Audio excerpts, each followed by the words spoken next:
You're listening to Campus Killings, brought to you by AbJack Entertainment. Be sure to check out some of the other great true crime podcasts from this network, including The Murder in My Family, DNA ID, Zodiac Speaking, Scene of the Crime, Missing Persons, Beyond Bizarre True Crime, and Citizen Detective. all of these podcasts are available for you to binge on right now, wherever you listen to podcasts. Subscribe where you're listening to this podcast so you don't miss an episode.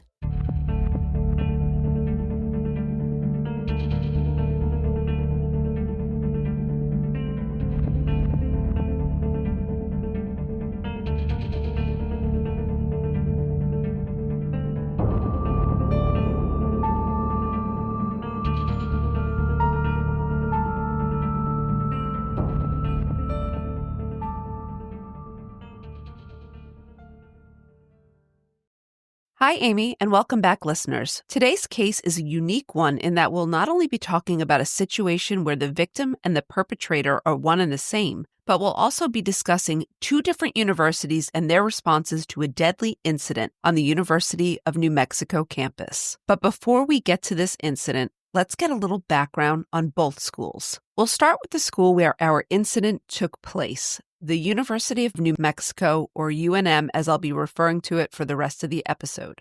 Founded in 1889 as New Mexico's flagship university, UNM is the second oldest university in New Mexico and the largest. As of 2023, their campus population was over 20,000 students. Located in downtown Albuquerque, UNM sprawls over an 800-acre area of the city, hosting several historic academic buildings and its own museums, which I thought was pretty cool. UNM is a minority-serving institution and is specifically classified as a Hispanic-serving institution. They are also a Tier 1 research school and have several satellite campuses throughout the state. The main campus, which we'll be focusing on today, is what's known as an open campus, meaning that there's no delineation between the campus itself and the surrounding city. Have you ever heard that before? No, I mean, I've seen schools like that, but I didn't know there was an actual distinction on that. Did you?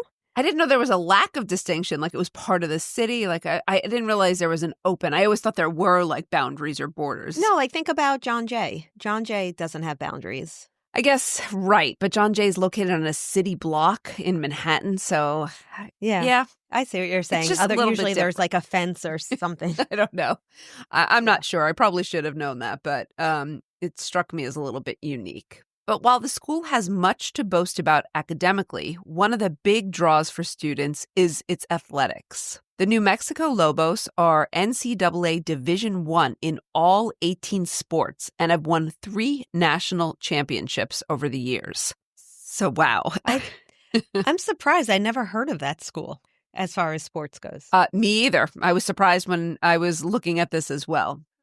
And though they compete against a number of other universities, their biggest athletic rival is New Mexico State University, or NMSU, which is where the other half of our story takes place today. Originally called La Cruces College, New Mexico State University was founded via land grant in 1888, and it's the oldest academic institution in New Mexico. Located in the suburbs of La Cruces, NMSU is also a heavy research school and enrolls around 20,000 students annually. So, 2 big schools. And like UNM, their athletic program is a huge draw for students. The New Mexico State Aggies are NCAA Division I in 16 sports, and since 1894, the university has been in a friendly athletic rivalry with UNM. So that's over 100 years. Wow. Known as the Rio Grande Rivalry or the Battle of the I-25 because both schools are located along the I-25 interstate, every year students from both universities look forward to the big football and basketball games between the Aggies and the Lobos. The Thursday night before these big games, the student governments of both schools hold a giant celebration outside their stadiums, and they have a bonfire where they burn effigies of one another's mascots. That sounds fun. I mean, yeah, it's a big deal. These are, real sports schools. I guess we can't exactly relate at FDU on our campus. But I went to Rutgers, and Rutgers was a big sports school. Oh, okay. And FDU, in fairness, does have some sports, but it's just not a sports-drawn institution in these ways. At UNM, this is known as the Red Rally, and the celebration was rated by Sports Illustrated as one of the 102 things you have to do before you graduate. Oh, fun. Yeah, these particular games are incredibly fun for students to attend, with school spirit represented on both sides. And for UNM students, the stakes are always particularly high, as they haven't lost a football game to NMSU since 2007. But Wow. while most students see this rivalry as a friendly part of the college experience, things got heated at an Aggies Lobos game in October of 2022. Now, there are no reports of what actually started the altercation, but during the Aggies Lobos football game at NMSU Stadium on October 15th, a fight broke out in the stands between spectators from UNM and some members of NMSU's basketball team. Recorded footage of the brawl shows one of NMSU's star basketball players, Mike Peake, engaging in punching and landing blows on several spectators from UNM. While many students were involved in the brawl, one UNM freshman in particular, Brandon Travis, later claimed he received the brunt of the abuse from Mike Peake during the fight, which included being thrown to the ground with a bleeding face while he fended off kicks and blows. So that's, a serious fight. Mm-hmm. Based on available reports, several of NMSU's basketball players were suspended from their next game for participating in the brawl, but no one could have predicted what this fight would lead to. Only 1 month later, on November 19th, the Aggies basketball team was set to play the Lobos in their annual rivalry match. As the universities are over 200 miles apart, the Aggies were staying at the Doubletree Hotel in downtown Albuquerque the night before the game. And while the coaches checked that all the students were in their rooms around midnight, Mike Peake and two of his friends were not. It's unclear where they'd been, but hotel surveillance showed them entering the lobby around 1:15 a.m. And while their coach saw them and pointed to the elevators in a clear message that they should go to their rooms, Mike did not do that. Sorry. The coach saw them disobey? Well, the coach saw them at 1:15, and what I think is the coach probably gave like one of those pointed, like get in the elevator, and then walked away, or maybe Mike got in the elevator, faked him out, because he came back down after. Okay. And he actually, in fact, he ordered an Uber around 1:30 a.m., and he went to UNM's campus. Uh-oh. So why was he going there? Well, Mike was hoping to meet up with a UNM freshman named Maya Hill, who he'd been talking to online for several weeks. Unbeknownst to Mike, though, Maya was friends with Brandon Travis, that UNM student Mike allegedly beat up during the brawl. Okay. And when Brandon found out that Maya had been talking to Mike, he convinced her to bait Mike onto their campus by offering to have sex with him if he came to UNM the night before the basketball game. Oh, no. Yeah.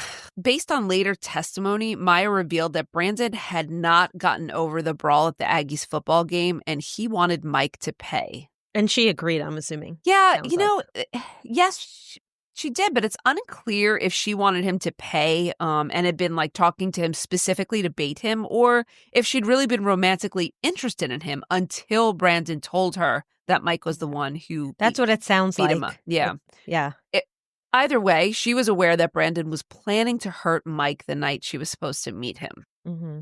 According to Maya and two of Brandon's other friends, Elijah Upshaw and Jonathan Smith, Brandon hatched a plot in which Maya would meet up with Mike Peake in the parking lot outside of their dorm, and she would walk him to the entrance where Brandon would be lying in wait with Elijah and Jonathan. They would then jump Mike while Maya ran away. And surveillance footage would later back up this testimony. So for any of our listeners who want to see it, we're going to have a link as well to the footage in our show notes. So, Megan, the plan was to just beat this guy up. That's as correct. payback. So that was the initial plan from what Maya understood. Okay. So around 3 a.m. on November 19th, 2022, Mike and Maya can be seen on security cameras walking together in the parking lot outside the Coronado dormitory. As the couple approached the dorm entrance, Brandon, Elijah, and Jonathan ran up behind them and surrounded Mike. In the footage, Brandon clearly pushes Mike and points a firearm in his face while Elijah hits Mike in the knee with a baseball bat. Mike falters before running away as Brandon fires off a shot at him. Mike then takes out a gun of his own as he's retreating, and fires at Brandon several times. These are all college students that are just carrying guns around campus? Yes, I was surprised to hear that as well, but this is New Mexico, and I'm not sure how it varies in terms of their gun ownership among a younger population. Okay. I would think even states that have, laxer carry laws, I feel like a college campus, it's still probably frowned upon, but... Yeah, I was surprised about that as well. So, okay, the camera shows Brandon clearly fall to the ground, after Mike had fired several shots at him. Mike also stumbled and fell about 20 feet away before getting back up to retrieve something off the ground and limping out of the frame that we see in the footage. Surveillance from another part of the campus showed Mike limping across the road with a tablet in his hand before a yellow Camaro, which was later revealed to be driven by 3 of his teammates, pulled up and threw some items in the trunk. So it might have been that he called them afterwards to come get him. And now, a brief word from our sponsors. This is one of those examples where, you bring a gun to a fist fight and things escalate. Even though I wouldn't say this is a fist fight, this was a coordinated attack on someone who was a victim. Do you think the firearm usage was premeditated or things just escalated? So that's kind of the interesting thing. Hold that thought till we get to the end. Good question, though. Based on later testimony, Elijah and Jonathan realized Brandon had been shot multiple times, and so Jonathan immediately dialed 911. However, instead of waiting for first responders, Jonathan threw his phone under a car in the parking lot, and the 2 men proceeded to break a window on the ground floor of Coronado Hall to get in. So I'm guessing they didn't have their swipe cards, or maybe they were afraid of cameras. Maybe they didn't realize they'd already been seen on surveillance. We're not really sure why they didn't just use the front door, but they did not. They then went up to Elijah's dorm room to change their clothes before returning to the parking lot, where they got in Jonathan's car and drove their dirty clothes to a nearby sewer drain and dumped them. So was this panic? Was there blood on them? The records don't indicate why. Okay. Around 3:30 a.m., they arrived back to the Coronado parking lot and mingled with the crowd that had formed around Brandon as EMS tried to save his life. Unfortunately, Mike had shot Brandon 4 times, with 1 bullet going through his chest, and Brandon ultimately died on the scene. It's interesting that they would return to the scene. Well, they're returning thinking that no one's on to them, and I'm sure they were also, in fairness, concerned about their friend. Yeah. I would think. The police found Mike in a parking lot not far from the Coronado dormitory. He'd been shot in the left leg and was sent to a nearby hospital where he was quickly stabilized, and the police were able to interview him. According to the records, Mike was incredibly cooperative, admitting that he shot at Brandon after being attacked by him, and that he gave his gun and his tablet, which he'd retrieved in that video surveillance, to his friends who were driving the Camaro, and that both were probably back at the DoubleTree where the team was staying. After viewing the security footage and interviewing all the involved parties, police arrested Maya, Jonathan, and Elijah and charged them with aggravated battery with great bodily harm and conspiracy. Maya was charged with the first charges? Well, she was charged with the conspircy because she was part of the conspiracy. That makes sense. Yeah. But she wasn't charged with the others. With the other charge. The aggravated battery with great bodily harm, I don't believe she was charged with that as well. So while these 3 were charged, what to do about Mike Peake required more investigation. After all, he claimed self-defense, but they had to find out if that was really true. The police especially needed Mike's tablet, phone, and his gun to corroborate his story. And this proved to be difficult for investigators, as NMSU's coaches were not cooperative with the police. In fact, though Mike had told investigators where he believed his items were, police had trouble getting in touch with Mike's coaches, and they had to pull over the NMSU basketball bus on the side of I-25 as they headed home in order to retrieve these items. Wow. While doing so, police also learned that the gun had been left at the DoubleTree, and a coach had to meet the police there to retrieve it from Mike's room. Mike's cell phone was also missing at the time. It was later located that day at the home of one of NMSU's administrators, although records are not showing how it got there or why it was there. Now, part of the reason the coaches were not cooperative was that since the shooting happened on a school-sanctioned trip, the coaches had to consult with NMSU's authorities about university policies, and the procurement of legal counsel for the students before engaging in conversations with the police. Because I had a feeling that you were going to ask that, and I'm sure other listeners are curious. And unfortunately for our story, none of the information regarding the school's process in dealing with the immediate aftermath is available to the public. So it's not totally clear why some of these things happened the way they did. I have to say, though, just as a side note here, we've both chaperoned trips abroad, you more than I have. But even when we were on a trip together, do you remember what the kind of incident we had on our trip? I sure do. I will never forget that. You're talking about your trip to the hospital? Yes, I am talking about my trip to the hospital. It was during the Jack the Ripper tour, if I recall. Yes, right? We had a student who passed out during the Jack the Ripper tour, and we were about 2 hours from campus. And we had to quickly figure out what to do. So what we did was you took all the other students back. I took him to the hospital.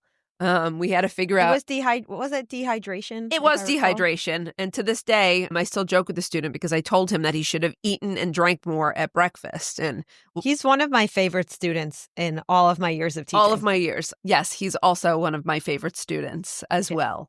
But the point being here is that chaperoning trips can be very difficult, especially where students are basically adults, but we're, as a school and as chaperones, still liable for their safety. So things can get pretty complicated here. And just to point out, I was really concerned for his safety at first. Once I realized he was going to be fine, though, I was like, should have ate that breakfast. Anyway, okay. So here's what we know about the university's reactions, what they did in this instance. The morning after the shooting, UNM's president sent out a message citing, quote, "The impact of this experience is life-changing for so many and will extend far beyond expressions of grief and sense of loss, and far beyond the Lobo community. I cannot express how deeply saddened I am by this tragedy on so many levels." The Lobos Aggies basketball game scheduled for that evening was canceled. And on Sunday, November 20th, a day after the shooting, UNM set up a memorial in the parking lot where Brandon was killed. The school's chaplain passed out roses to students who came by to pay their respects to Brandon, and the school set up counseling areas to help students process their grief as Brandon's death was a shock to everyone who knew him. Brandon was described by his friends and former teachers as so positive to be around and someone who had a great spirit about him. He'd also been an excellent student who'd been accepted to UNM with a large academic scholarship. He was an active member of the campus's Brothers Leading and Cultivating Knowledge organization. So his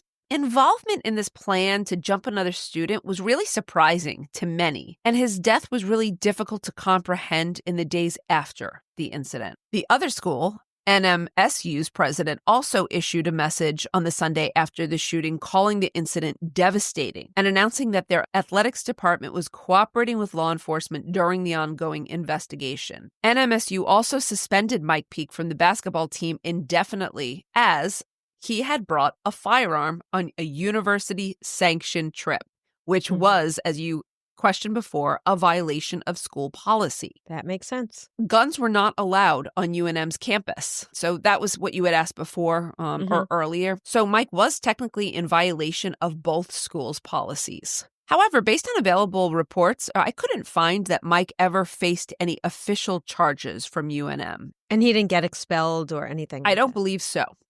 I don't believe so. You know, he violated the policy, certainly violated the policy, and but he was not the aggressor in the situation as well. He was shot. Perhaps there was a level of sympathy for him, having been the victim of a violent crime. So while he wasn't expelled from the school, there's a separate issue here. So the question is, would he face criminal charges? Remember, they said that they were investigating the potential for self-defense, but that wasn't necessarily a given here. And they had trouble getting all of his electronics. So the question is, would they be pressing forward to press charges? What do you think? I think they will see if there's enough evidence, and I don't think they'll have enough evidence to move forward. Okay, that's interesting. It's a confusing. Basically, my point is I think they would move forward had they have the evidence, but I can't imagine they had enough evidence to. And that would be correct. So I'm sorry. That was a complicated answer, Amy, but I would expect nothing less. No. And now, a brief word from our sponsors. In May of 2023, the Bernalillo County District Attorney's Office told the press that the facts and evidence determined that Mr. Peak had acted in self-defense and he would not be charged for his involvement in the shooting of Brandon Travis. Great. Yeah, but while he didn't face any criminal charges, Brandon's friends were a different story. Remember, all three were charged with conspiracy and aggravated battery with great bodily harm. Mm-hmm. So I think Maya was ultimately charged with the crime of battery as well, Really? which is kind of interesting. That is interesting. Yes. After the completion of the investigation, Jonathan and Elijah were also charged with evidence tampering for dumping their clothes in the sewer. Remember? Mm-hmm. Okay. So what would happen to these three? Maya Hill, who was 17 at the time of the shooting, pled guilty to aggravated battery in August of 2024, and she was sentenced to probation until the age of 21. Jonathan Smith pled guilty to aggravated battery and evidence tampering in January of 2023. So the conspiracy charges were dropped as part of his plea agreement. He was sentenced to 3 years of supervised probation. And while Elijah Upshaw initially decided to go to trial, and the state was demanding a 3-year prison sentence, I'm sure you won't be surprised to hear that Elijah ultimately took a plea deal in June of 2024, pleading guilty to conspiracy and aggravated battery with a deadly weapon because he'd also hit Mike with a baseball bat. Oh, geez. He was sentenced to 4.5 years of supervised probation. Though not necessarily relevant to this story, just an interesting side note here, Upshaw violated his probation just a month later in his home state of Maryland and was arrested for assault for brandishing a gun and hitting a man on the street. So Upshaw, it seems, does have a violent track record here. Yeah. There's concern. While I couldn't find anything definitive that indicated whether or not all three were expelled from UNM, several articles refer to them as ex-UNM students, so our listeners can surmise what they will from that. So all in all, no one received jail time. How do you feel about the sentences before I move on? I think I feel okay about the sentences. Maya's, I'm not sure. I don't know. I feel like, can you remind me, how long did Maya get? Yeah, she got they all got probation, but she basically got probation for about 3.5 years. Okay. Okay. Yeah, I'm okay with all of the sentences. How do you feel? Yeah, I felt okay with all of them as well, except I was very concerned when I saw that Elijah Upshaw had a violation that involved a firearm, because then you wonder, was probation too lenient for him if he then went on to use a firearm again, violating probation, committing a new crime?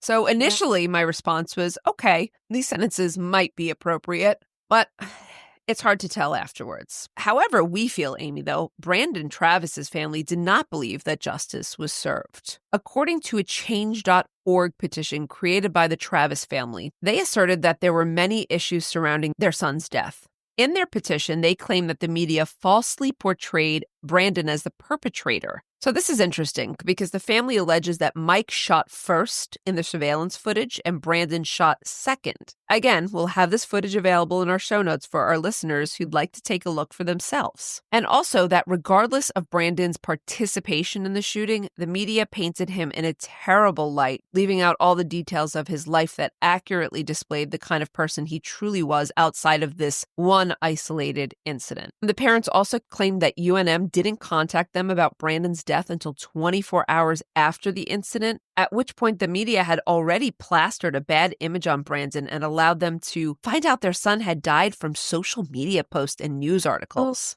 I hate when that happens. We cover so many cases on here and on Women in Crime when that happens, and I just couldn't imagine anything worse. I know. We say that often. I can't imagine anything worse, but it really is. No, it's terrible. I agree. I thought this was just awful. They also asserted that Mike Peak was given a victim status in the media outlets due to being one of New Mexico's NCAA star basketball players, which is kind of interesting. They claim that the media downplayed Mike's involvement in the October brawl, which ultimately led to a character assassination of their son in the news stories.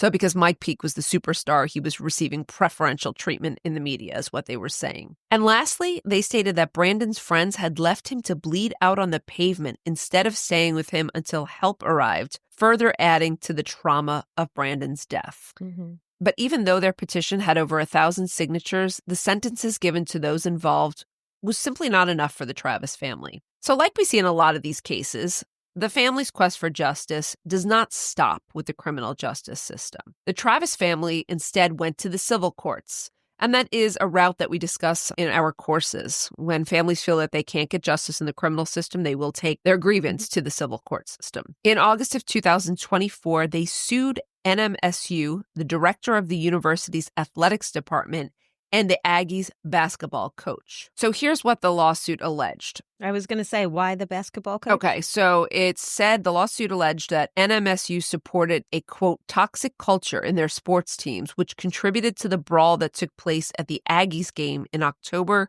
of 2022 and ultimately led to the shooting that killed Brandon Travis. The suit went on to allege that, quote, the entire incident could have been avoided had NMSU, its athletic director and former basketball program, not created a culture that included relaxed recruiting standards, a lack of discipline and accountability, and players openly carrying guns. The suit also alleged that Mike Peake was not the only player to have a gun and that several other NMSU players, quote, purchased and openly carried on campus, including locker rooms and school-chartered buses, in a direct violation of New Mexico and campus law. Okay.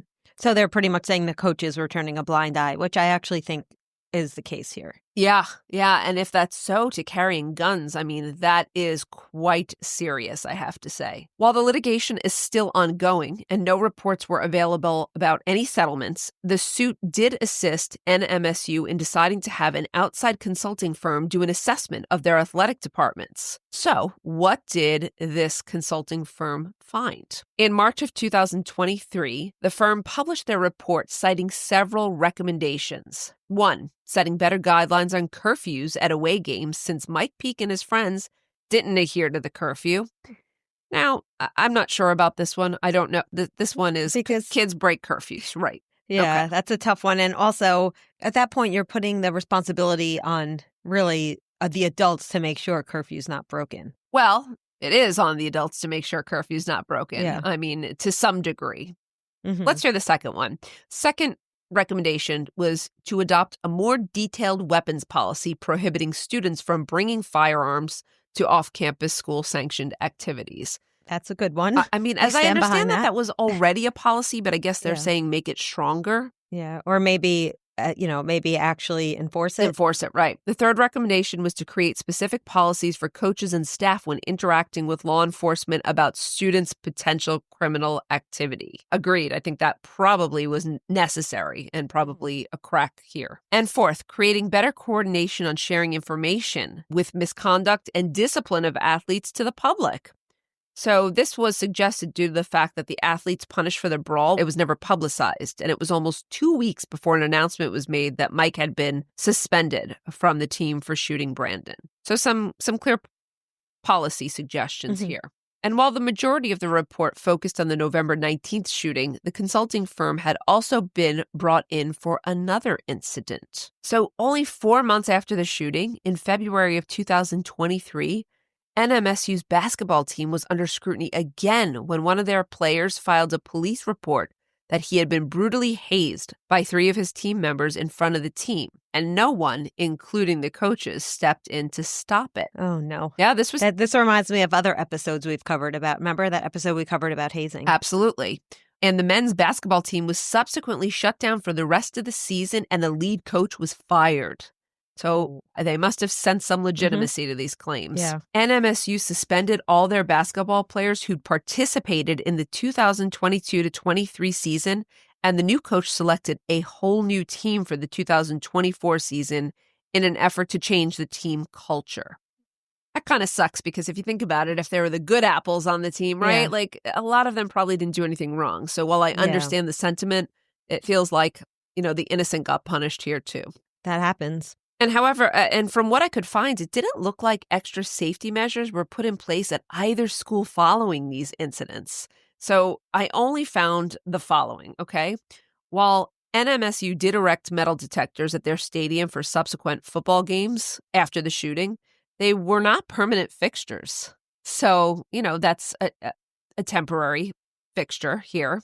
And on UNM's campus, they hired more security. But when interviewed about the issue of students having guns on campus, a school spokesperson explained that enforcing the no-gun policy is very difficult since UNM is an open campus and exterior streets and thoroughfares run directly into the city of Albuquerque where open carry is legal. So yes, it's enforceable in the school buildings, but it's much harder to police guns on the streets and in parking lots. And I understand that actually. Yes. And that's, I think, why also I thought this open, the campus open into the city was kind of complicated. And I went, oh, wow, I could see the problems with it immediately. Yeah. Mm-hmm. Though I would argue that no amount of safety measures probably could have prevented this situation, or might have. A brawl over athletic rivalries stoked the flames of revenge, and it took a student's life. Okay, this case is a difficult one to unpack, as despite this being a very violent crime, no one involved received any prison time, although we seem to agree on that. Likewise, Brandon Travis is, at least from the police and the media's perspective, both a perpetrator and a victim, which is very interesting and something we talk about a lot in our other podcasts and in our courses, right? So finding out the why of this situation is muddy. And you had asked me earlier if the intent was just to assault, let's say, to quote, jump him, which is assaulting someone. Why bring firearms? Was there any intent to use them? I don't think there was intent to use the firearms. I think it escalated, which is why you don't bring firearms to a situation like this. Yeah, there were probably people who carried their guns with them wherever they went. So it's not that they were bringing it just for this, quote, special occasion. They had it on them anyway. Yes, which is kind of unfortunate. Yes. But we don't know all the pieces to this puzzle. And it's very possible, Amy, that the story we see based on police reports and surveillance is incomplete. In the end, we don't really know who Brandon was. We only know this one act that he was involved in, one that he paid for with his life. However, he was portrayed in the media, and wherever the truth lies in what exactly happened the fateful night of November 19th, 2022, a student's life was cut short, and that will never not be a tragedy. Before we go today, if you'd like to support Campus Killings, consider subscribing to the show with an AbJack Insider subscription through Apple Podcasts. Your subscription will get you VIP access to all the shows on the network that not only includes hundreds of episodes of ad-free listening, but also bonus content and early access to episodes. For only $4.99 a month or $49.99 a year, you'll unlock a variety of listener benefits, and you'll be supporting this show in the process. Head over to Apple Podcasts and search for either Campus Killings or AbJack, and you can start your subscription with a free trial. Your support is greatly appreciated. Thank you, everyone, for listening today, and we hope you'll join us on the next episode of Campus Killings. Campus Killings is hosted by Dr. Megan Sachs and Dr. Amy Schlossberg, with research and writing by Abigail Belcastro. It's produced by Mike Morford of AbJack Entertainment. Be sure to follow Campus Killings on social media. You can find Campus Killings on Twitter with the handle @CampusKillings or on Facebook at facebook.com/CampusKillings. You can also visit the show's homepage at campuskillings.com. Be sure to tune in every other Saturday for new episodes of Campus Killings.